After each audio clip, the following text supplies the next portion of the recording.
Anā, ko te takenga mai o te whakatau ture kia noho mai te awa tupua hei awa ora te aronga o tētahi whakāturanga hou. Ka atahi anō ka whakarewa mai ki Whanganui.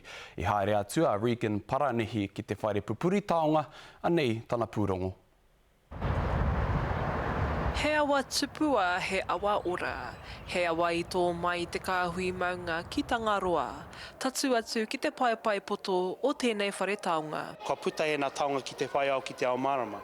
Ka rongo rā i te ia me te wairua tō tātou awa e rere atu ana i roto i ngā taonga, nā o tātou tūpuna i Waihanga, hei taonga tuku iho Mangauri o nai nei o Apopo hoki. E manahua mai te whakaaro o te whakāturanga nā te hiakai a ngā manuhiri ki te mātauranga e hāngai ana ki te awa. Mo tēnei mea te legal personhood, mo te awa tupua. He mahara ngā pātai ka puta i te tangata.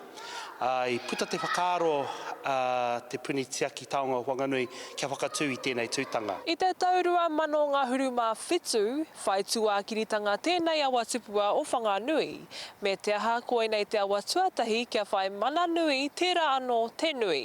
I te tau rua mano ngā huruma whā i Waitohungia, te taunga kreme, engari mai taua wā tainoa ki te tau te kaumawhitu, i ahu atu te taunga ki roto i te pāremata. Nā i whakamanahia i taua tau. He whakāturanga kua whai oranga nā te mahi ngātahi a te iwi ki te whare taonga. Ka toro atu ki a ngā tangata tiaki o Whanganui, ki te pautupu anō hoki mo tō rātou tautoko, kua whakawhitiwhiti kōrero, me era o ngā hapu, ngā whānau, ngā iwi, no rātou i nei taonga, kia whakatū i tēnei tūtanga. Ko te whai arawiri tinirau kia hoki anō e nei taonga ki o rātou u kaipō.